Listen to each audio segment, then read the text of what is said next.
नमस्कार साथियों, उज्जवल हरियाणा न्यूज़ देख रहे सभी दर्शकों का स्वागत है, अभिनंदन है। साथियों, आज उज्जवल हरियाणा न्यूज़ आपको लेकर पहुंचा है जिला पानीपत हल्का समालखा के ग्राम पंचायत आट्टा में। और यहाँ पर हम आज पहुंचे हैं जो कि भावी सरपंच पद के उम्मीदवार हैं भीम सिंह जी, जो कि एक्स पटवारी भी रह चुके हैं और पहले भी इन्होंने जनता की सेवा की है, सामाजिक कार्य किए हैं। तो आज ये अपने गांव की एक राजनीतिक तौर पर आकर गांव की जो सेवा है, गांव की समस्याएं हैं, उनका निवारण करना चाहते हैं। तो खास मुलाकात में हमारे साथ हैं भीम सिंह जी पटवारी। तो जानकारी लेंगे कि इनका जो राजनीतिक उद्देश्य है वो क्या है। सर नमस्कार। सर आपका स्वागत है उज्जवल हरियाणा न्यूज़ में। धन्यवाद। तो सर आपका राजनीतिक उद्देश्य क्या रहेगा? ये जो हमारे गांव के में पहले जो सरपंच बनते भी आए थे, जो है कुछ कमी रखी है, जैसे स्टेडियम की है, रास्ते की है, या कुछ भी समस्या है, लाइट की है, कैमरे की है, इनको जो है ना, इनको उनकी है वो क्योंकि हर चौराहे पर लाइट होने से जो नशे वाले हैं, जो चोर आदमी हैं, जो दूसरी चीज़ें उठाने वाले हैं, उनकी निगरानी रहेगी और अपराध में जो कमी आएगी। जी। तो सर बात करें आपके गांव की वोट आबादी की, तो सर कितनी वोट है आपके गांव की, कितनी आबादी है और कितने वार्ड हैं? हमारे गांव की जो है आबादी जो है ना 15,000 करीब है। 5,000 हमारे गांव के वोट हैं जी। और 16 वार्ड है। 20 वार्ड है जी। तो सर किस प्रकार से अपने गांव को आप उन्नति की राह पर लेकर चलने वाले हैं? मैं जो है अगर गाँव ने मेरे को सरपंच बनाया तो मैं गाँव को जो है ना तो स्टेडियम के बनवाऊँगा गाँव के बच्चों के लिए, जो उसमें खेल कूद करेंगे और अपने सब भविष्य के लिए, जो अपनी नौकरी के लिए या फिर फौज में भर्ती होने के लिए या स्कूल में जाने के लिए उसे प्रेरित करूँ। और दूसरा है जो नशे का धंधा चल रहा है बच्चों में, गांव में कमेटियाँ, एक मोहल्ले की कमेटियाँ बना करके जो आदमी कमेटी में होंगे उनको बताया जाएगा कि भाई जो नशे के आदि बच्चे हो रहे हैं या नशे की तरफ बढ़ रहे हैं, उन पर रोकथाम लगाने के लिए उनको समझाया जाए, थोड़ा सा दबाव भी बनाया जाए जिससे वो उस तरफ ना जाए और अच्छे इंसान बन सकें। तो सर जैसे चुनावी सरगर्मियां शुरू हो चुकी हैं, तो इस चुनाव के दौरान बहुत से जो राजनेता हैं वो उनकी थिंकिंग है, उनकी सोच है कि शायद युवाओं को नशा वितरित करके वोट हासिल की जाए। तो ऐसी मानसिकता क्यों बनी हुई है लोगों की, क्यों अपने युवाओं को नशे की तरफ धकेल रहे हैं? वो नशे का अपने लोग के लिए धकेल रहे हैं, लेकिन अगर मैं सरपंच के उम्मीदवार में मैं खड़ा हूँ, मैं किसी को भी चाय से अलग कोई भी नशे की चीज़ या कोई लोग लाज बिल्कुल भी नहीं दूंगा। गाँव वाले मेरे को सरपंच बनाए या ना बनाए। बिल्कुल जी। तो सर पहले भी जैसे आप एक्स पटवारी हैं, तो कितने रोक देगा। तो सर बात करें बेटियों की और महिलाओं की, तो किस प्रकार से बेटियों के लिए और महिलाओं के लिए आपके कार्य रहेंगे? किस प्रकार से बेटियों और महिलाओं का जो सम्मान है, नारी शिक्षा है, नारी शक्ति है, किस प्रकार से उनको लेकर चलेगा? हमारे गांव में कन्या पाठशाला भी है और जो हाई सेकेंडरी स्कूल है उसमें भी को एजुकेशन है। वहाँ भी हमारे मास्टर जो है ना अच्छी तरीके से उनको पढ़ा रहे हैं। जो है ना हमारा ये रहेगा कि भाई गाँव में जो है ना जो धंधे और जो लेडीज जो है धंधे अपना घर कर सके, बैठ करके तो गाँव अपनी उन्नति के लिए, अपने परिवार की उन्नति के लिए या गाँव की उन्नति के लिए वो रोजगार जो है इनको कोशिश करेंगे अब ज़्यादा से ज़्यादा दिलाएंगे। तो सर जैसे एरिया में और आपके गांव में आपका नाम प्रसिद्ध है एक्स पटवारी के नाम से, तो कितने वर्ष आपने जनता की सेवा की है इस पद पर रहकर?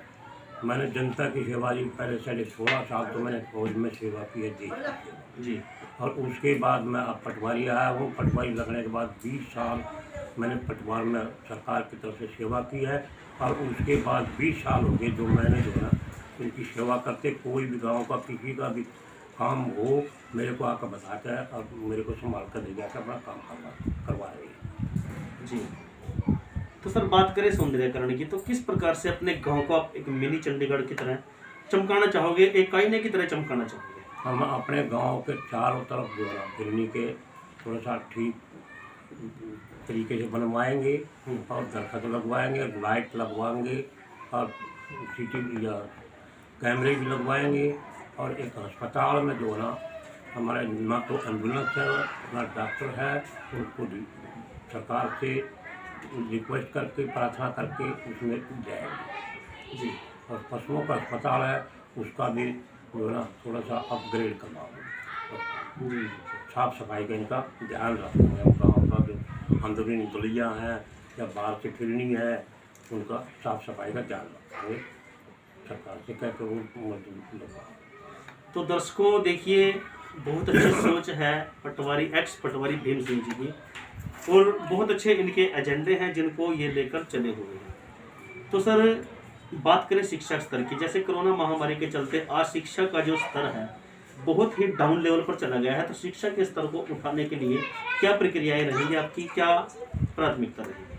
अभी तो सारे स्कूल बंद किए गए हैं, घर में भी पढ़ाई नहीं हो पा रही बच्चों की, और जब सरकार स्कूल खोल देगी तो हम जाकर स्कूल में बच्चों को थोड़ा उत्साहित करेंगे, बच्चों को भाई अच्छी तरीके से पढ़ाए, और जो थोड़ा सा 1 घंटा टाइम के बाद भी बच्चों को लगाए, क्योंकि जो अभी लॉकडाउन के बीच में जो उनको नुकसान हो चुका है ना उसकी पूर्ति एक्स्ट्रा समय लगा करके उसकी पूर्ति।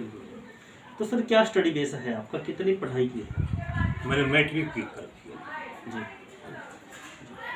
तो सर इसके अलावा जो आज का युवा है, जैसे अभी आपने बताया था कि युवाओं के लिए आपकी अलग कमेटी होगी, नशे से मुक्त कराया जाएगा, तो जैसे आज का युवा जो है वो नशे की तरफ ज़्यादा आकर्षित है, तो कमेटी के अलावा आपकी बहुत अच्छी सोच है कि कमेटी बना दी जाएगी हर वार्ड में, तो इसके अलावा अन्य प्रकार से किस प्रकार से युवाओं को रोका जा सकता है? ऐसी कौन सी मुहिम आप लागू करना चाहेंगे जिससे कि आज का जो युवा है वो नशे की तरफ ना जाकर, और आपके जो दिशा निर्देश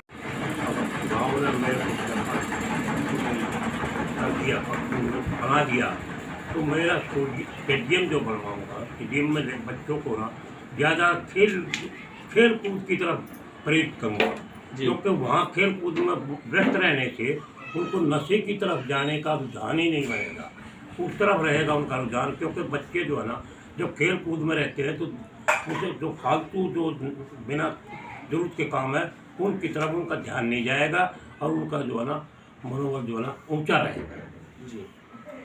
तो सर बात करें जैसे शिक्षा स्तर की, जैसे अभी आपने बताया था, जैसे बाबा साहेब डॉक्टर भीमराव अंबेडकर जी के द्वारा एक ही संदेश दिया गया है कि संगठित रहो, शिक्षित बनो, तो सर शिक्षा की जो बात बार बार बाबा साहब ने कही है, तो क्यों नहीं दलित समाज एक शिक्षा की तरफ उजागर होता? शिक्षा की तरफ उजागर तो हो रहा है, लेकिन कुछ बच्चे हैं जो नशे की तरफ चले गए ना, वो अपने तरफ 2-4 आदमी बच्चों को अपनी तरफ जमावड़ा बना रहे हैं, उनको उस जमावड़े को तोड़ा जाएगा। अब इस शिक्षा से जो बाबा साहब अम्बेडकर ने जो अपना नाम दिया है, भाषण में दिया है कि भाई शिक्षा जितनी ज़्यादा ग्रहण होगी उतना अच्छा समाज भी सुधरेगा, देश भी सुधरेगा और सब कुछ सुधरेगा। तो उनके उसके कहे अनुसार हम इनको बच्चों को नशे से दूर करने की कोशिश सबसे पहले करेंगे, उसके बाद शिक्षा का तो अपने आप ही काम तो शुरू हो जाएगा। बिल्कुल सर, बिल्कुल। तो सर बात करें जैसे गांव में दो गुटों के बीच कई बार आपसी झगड़े हो जाते हैं, लड़ाई दंगे हो जाते हैं, तो उन झगड़ों को किस प्रकार से आप निपटाने का कार्य करेंगे? उन झगड़ों को दोनों तरफ से बुजुर्गों को इकट्ठे करेंगे, समझाएंगे, जो इसका कसूर होगा उसको कसूरवार ठहरा करके फिर उससे माफ़ी मंगवा करके उस झगड़े का समाधान करना। बिल्कुल। तो सर आज हमारे चैनल के मध्य से अपने ग्राम की जनता से, युवाओं से, बुजुर्गों से किस प्रकार की अपील करना चाहेंगे? मैं उज्ज्वला की तरफ से मैं गांव को एक अपनी तरफ से प्रार्थना करता हूँ कि गांववासी जो है ना झगड़ा फसाद किसी के साथ किसी का चोरी चपटी में जाना या किसी का नुकसान करना, ये मन से निकाल करके अच्छे मन से अच्छा इंसान बनने के लिए काम करें। जी धन्यवाद सर। देखिए आज हमारे बीच में एक्स पटवारी भीम सिंह जी मौजूद रहे हैं, जो कि ग्राम पंचायत आटा हल्का संभाल का जिला पानीपत से। तो साथियों बहुत ही अच्छे विचार हैं एक्स पटवारी जी के, और हमारी भी यही आशा है कि अब की बार पढ़े लिखे बुजुर्ग हैं और अच्छा जो इनके एजेंडे हैं, किस प्रकार से अपने गांव को विकसित करना चाहेंगे, तो बहुत अच्छे इनके विचार हैं साथियों। तो इनका सहयोग करें, इनको सपोर्ट करें, ताकि अब की बार गांव कुछ अलग तरीके से चमके, आईने की तरह चमके, मिनी चंडीगढ़ की तरह चमके। तो बने रहें उज्जवल हरियाणा न्यूज़ के साथ। फिर मुलाकात होगी नए चेहरे के साथ। जय हिंद जय भारत।